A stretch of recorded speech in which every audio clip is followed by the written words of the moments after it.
Hello and welcome back to Transfer Review EFD Squad with me and Arda Turan. We have some doozies for you today. Quite tricky to do this in the midst of such a busy transfer period. Have you ever seen a January like this one? No. Money, players, Football, all of the above. Nouns. Yeah, so I mean there's elements of, bumble to this script, but Well, we're going straight in there with Eden Hazard to Manchester City, aren't we? Which sounds mental, but the Telegraph, the Mirror and Goal.com have all ran separate articles on said subject, Pao. Shine a little light, please, Grizzly Adams, on what they have been saying. yeah, well, if you didn't know it came from those people, then you would think Don Ballon all over. Calcio Mercato. Maybe the Metro. Who Proper knows? toilet roll. Yeah, but anyway, the Telegraph say that Pep Guardiola has made Eden Hazard his top transfer target for the summer and is willing to spend 150 mil plus to get it done. That is actually not going to help him though, because apparently Chelsea are going to refuse any offer from an English club, even if it's a world record £200 million or more. Now he's 27 years old, he has 2 years left on his contract, so they can afford to say no. And he's actually currently in talks over a new contract at 300k a week. Now Real Madrid are expected to come in for him, and that's where we expect him to go. Haven't you just offered, not you personally, although I wouldn't put it past you, Mesut Ozil a £300,000 a week contract to stay at Arsenal on the subject of I believe he signed it. I believe he has signed that So deal. can I quickly interject and ask you how you feel about that deal? I'm okay with that because I think that Ozil probably ages quite well. He's never been fast and he can probably carry on doing what he does. I'm much happier giving him that money than I would have been giving Alexis that money. And also, Aubameyang, it seems we're paying less than I thought we would. 55, right? I thought we'd pay...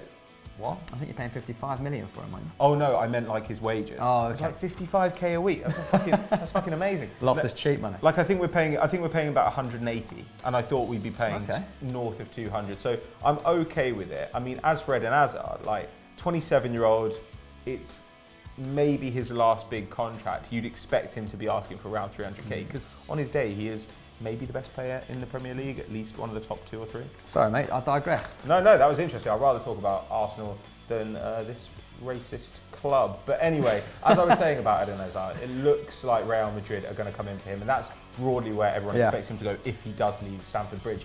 And to me, there's not a space for him in City's squad. They have 5 kind of straight up forwards right now, classed as forwards on transfermarkt.com. So there's Sané, who's 22, there's Bernardo Silva, 23, Sterling, 23, Jesus, who's 20, and Aguero, who's 29. So that's a really good young core of attackers, all of whom are pretty young with the exception of Aguero. Plus, of course, they've got De Bruyne, who's 26, and David Silva, who's 32, but you'd expect him to age reasonably well. And Hazard is not a like-for-like replacement for him, as I think you're going to go into in a minute. Now, Hazard has 41 goal involvements in his last 76 games for Chelsea. That's over the last 2.5 seasons. Sterling has 40 goal involvements in that time, just one fewer. He's played 10 more games, but when you consider he's 4 years younger, that to me suggests that Sterling is the guy you put your money on going forward. I think Sterling and Sané are as good a pair of wingers as any club in the world has right now.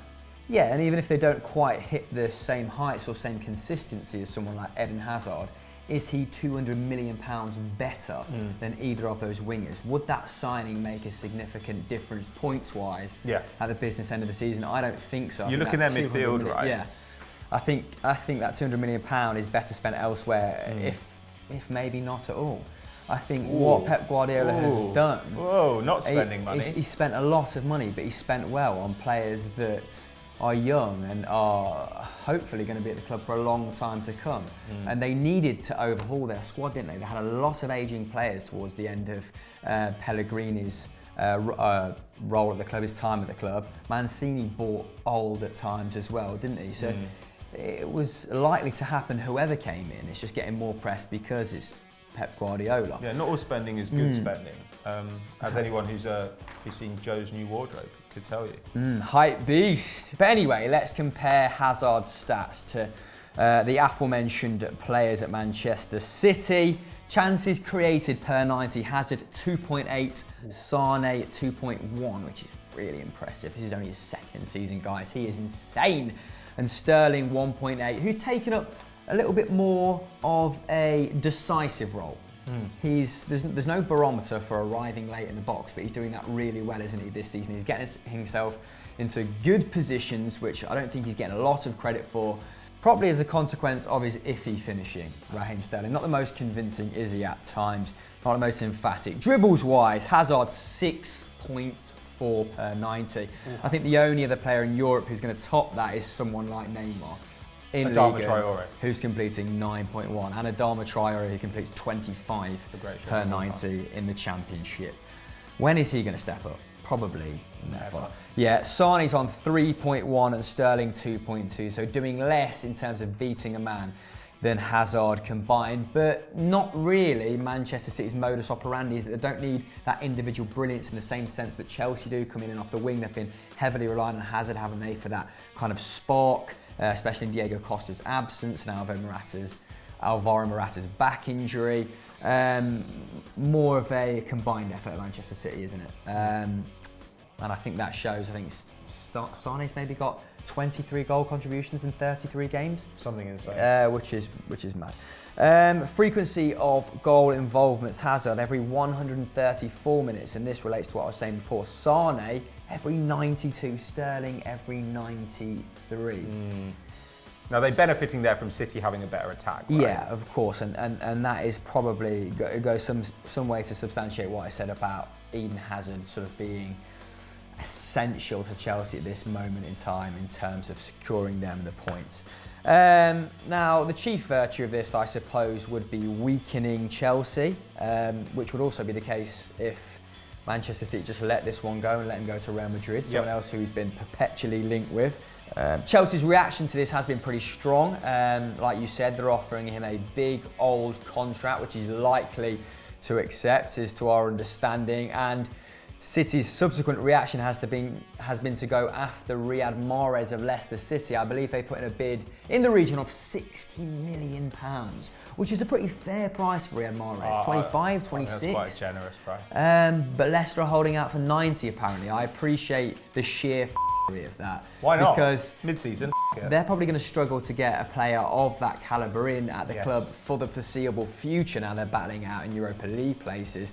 So why not get a hefty chunk for him if he was to go? Although Hatem Ben Arfa may not be the worst replacement for Riyad Mahez if Club 12 can get the best out of him like he did at his season. Yeah, though Riyad Mahez is a pro and Ben Arfa is loves a kebab. Not that. Loves a kebab. But guys, what do you guys think? What is the most likely transfer? Is it Riyad Mahez to Manchester City or Eden Hazard to the Citizens? You know which one we're going for. Neither, probably. Let us know in the comments below. Our next transfer is Arthur, who is a Brazilian midfielder playing for Grêmio, who might be on his way to Barcelona. This is courtesy of one of the Catalan papers, is that not right? And they're normally pretty good on the Blaugrana. What is the Arthur theme tune? I'm trying to think of it. And I said, hey, that's it. What a wonderful time today. I think I was thinking of Hey Arnold. That one they say Arnold. Hey Arnold. Like, move it, football head. My friends used to call me Hey Arnold because I had a massive head and a tiny body when I was younger. Now I just have a choice of tense. Massive head and a sort of bigger body. But anyway, yeah, Arthur, back to sport. And Xavi Hernandez, who said this is a player who has Barcelona DNA in his system, which is normally a pretty good sign if you're a target of the Blaugrana. Apparently they're closing in on Grêmio midfielders, the Grêmio midfielder's signature for around 25 million euros, which is actually below his buyout clause of 50 million euros. I'm not sure why that is, in all honesty. Grêmio fans, are your club just desperate for the cash? Is he coming towards the end of his contract? Let us know in the comments below. But their coach, Renato Portalappi, has also intimated that he could be sold. So this one might happen sooner rather than later. Now, Barcelona, this is a La Liga ruling, only allowed 3 non-EU players in their squad. So a proposed deal is actually likely to see him remain in Brazil until the end of the summer when, who knows, Barcelona might rotate slightly, shift someone on, ease him into the first team, maybe train with them whilst trying to get someone else off the books. But the 21-year-old is highly sought after, isn't he, Pat? I've heard that Chelsea and Manchester United have both been linked with him, and he's more pertinently, he's been called up to the Brazil squad. Tite is a fan. He's currently uncapped, but his form in the Copa Libertadores has caught the eye of Tite, and who knows, if he shines at the World Cup, his value might soar, so it might be worth getting in there now. Yeah, well, he's got more than 50 senior appearances, which actually his age is pretty good, and like you said, he's already a winner of the Copa Libertadores, which is the South American equivalent of the Champions League. He did that with Gremio, of course, last season, and played 90 minutes in both legs of the final. He's also won the Copa do Brasil with the same team. Now, let's take a look at his numbers, and maybe that'll give us an indication of where he'd fit in, because I actually kind of struggle to see it at the moment. He essentially is kind of a deep-lying playmaker, but if he's next to Busquets, I don't really understand what his role is, because he doesn't really have any attacking output. Under one chance created per game is not really what you expect for a guy to come to Barcelona and play in the midfield. But he is a very good passer, and of course that's something they profile for. 82 passes completed per 90 minutes, that's the most in the Brazilian league. 93% pass accuracy, that's the best in the Brazilian league. He's also got pretty good defensive output, 3.3 tackles and interceptions per 90. That's good, but it's probably not good enough to play that defensive role on your own. So I don't know what they're hoping from him, whether they can sort of mould him into a slightly more offensive player. They tried to do that with Busquets when Xavi left, and it didn't really work. So maybe they want to play just a full-on double pivot and recalibrate the attack. Bit puzzling, this one, isn't it? Because how do Barcelona fit all that attacking personnel, even at current, into the side when Dembele gets back? They can potentially go 4-2-4, Brazil of yesteryear. But is he going to be significantly better than Rakitic in the next couple of years? Is he going to be better than Rafinha, who they've let go to Inter Milan on? Yeah, I don't think he will be. Who was really good actually in, was it last season? I think in 18 games he contributed to a goal every 2 games. As a central midfielder. So I am a little bit puzzled, especially when it's a pretty sizable fee, and they have Paulinho as well, who's their box-to-box player. And if Arthur were like 18, 19 as well, you'd see it, right? You'd be like, okay, Rakitic is, I believe he's 30 now, you know, Paulinho's not young either, Busquets isn't young, so there is going to be space in that midfield, but 21, you're starting to get to the point where players look like the finished article. 23 is normally when they are hitting their peak years. Yeah, so he's not 18 and they're not 33. Yeah. So it kind of doesn't make sense from that point of view, does it? Yeah, but on the other hand, it does seem like it's likely. Sport are pretty reliable and Barcelona matters, and they're reporting it as if it's virtually a done deal. So we shall see if this one actually gets wrapped up. Maybe it will only get wrapped up in time for the summer. But let us know whether you think this is going to be a good signing, and if you've seen anything of Arthur, then tell us a bit more about him in the comments below. Next up, we turn our attention to a prodigious young Italian talent. It's Pellegri to Monaco, and they're not bad at nabbing youngsters, are they, Pato? No, they've already wrapped this deal up. They've paid 25 million euros for the 16-year-old striker from Genoa. Now, he's got some pretty good pedigree, even for a guy who's barely been playing. He's the joint youngest debutant in the history of Serie A. He levelled the record of Amedeo Amadei, who did it in 1937. Amadeo. Well, yeah, I knew you were going to do that. And he played his first game at the age of 15 years and 280 days. He's also the division's youngest ever scorer. He's the first player born in the 21st century to net in the Italian top flight. He was born in 2001, and he bagged that first goal in Francesco Totti's farewell game at Roma. Just a point of interest, he was born 2 months before Totti won his first and only Scudetto back in 2001. That is mad, isn't it? I mean, that is fun though. I think I've seen... if he ends up being good, that'll be really cool, man. I've seen pictures of this kid do the rounds on Twitter. I think he already has a tattoo, which is 16. Is that even... Probably already smoked. Is that legal? Probably in Italy. Yeah. There are no rules in Italy. Laissez-faire in Italy, aren't they? Anyway, yeah, like I said, I think this might be a sensible move for Monaco. They've sold the likes of Guido Carrillo recently to Southampton. They've sold Valère Germain to Marseille, who actually scored against them in the weekend just past. Decent little player, actually, isn't he? Diving header it was. Terrible hairline, though, bless him. And Kylian Mbappe, obviously, to PSG for quite a hefty chunk of cheddar. It's actually the first signing from new technical director as well, Michael Emenalo, who joined from Chelsea. Celtic actually nabbed someone from Chelsea as well last season, and it would seem that all the sensible blokes in that hierarchy are gone because they've gone to pot since, haven't they? They've bid for some very questionable talent. Andy Carroll, say no more. But despite being 16, this kid Pellegri has physical presence. He's 6'5", bit of a brick house in the making, and he has 3 goals in just 9 Serie A games. He's not breaking on the scene for a Juventus or a Roma or an Inter either, is it? This is Genoa. I'd go as far to say he's probably got the best goal scoring record at that club at Current. At Current. I don't know. I mean, in extremely limited minutes as well, this data is taken from. I think he's got around 300 so far, and he's creating 1.3 chances per 90 in that time, taking around 2.5 shots, which is twice that of Batshuayi at Chelsea, despite very similar minutes. He's not completing any take-ons though, so maybe he's not that nippy little player. Yeah, it's an indication of sort of player who's going to be right? tactically versatile. Maybe he's an out-and-out target man at 6'5". Who knows? 16, plenty of time to develop. But these are very promising numbers, and he could, alarmingly, probably contribute very soon. I imagine with Carrillo going that he'd probably get some time on the bench at the tail end of this season. Monaco have a history of doing this, don't they? They have very good youth development, scouts absolutely everywhere. I wouldn't be surprised if we saw him in one of Europe's top 2 or 3 leagues in the next 5 years, and Monaco, having made a healthy profit off him. But have you got any more to tell us on this kid? Let us know on Twitter. Transfer shocker time, and we've got 2 for you because it's been a window full of insane moves and total bullshit.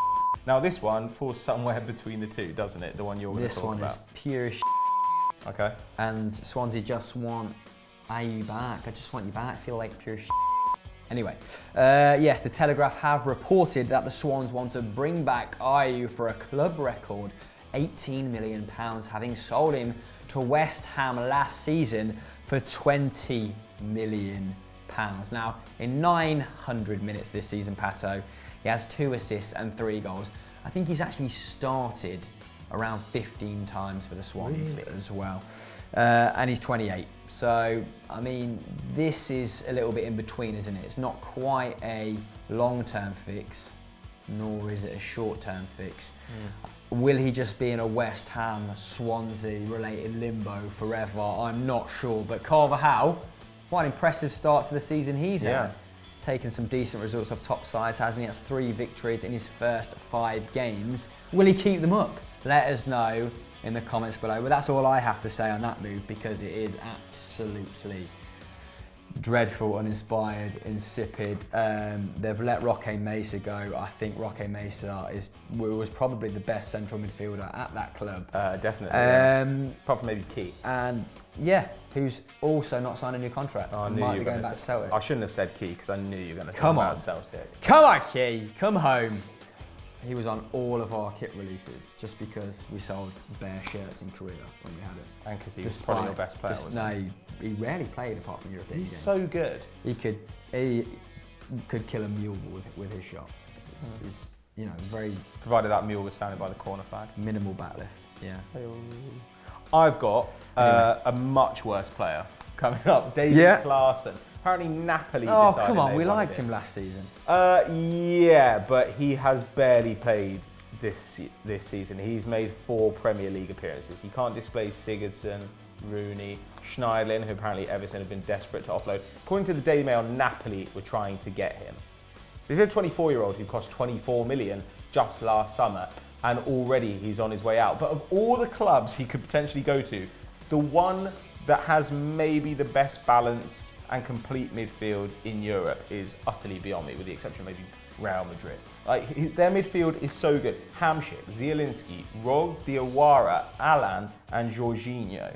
Who does Klaassen get in ahead of? Dunno. Who's he better than? He must have a class agent. And on that, mate. Well, you've ruined it. It was a really good transfer window, and you f***ed it. So guys, that was our penultimate transfer review. We're going to do one more to review the whole window. Let us know who your best, worst, and weirdest signings have been this January, and we'll stick them in the script, give you a little shout out. Thank you for participating. Love you. What else is on? I don't care. See you later. 90+1. Yeah, do all that. That was end board. Bye. Whoever's here at this point, Bye. send us the time code and Pat will send you nudes. Bye.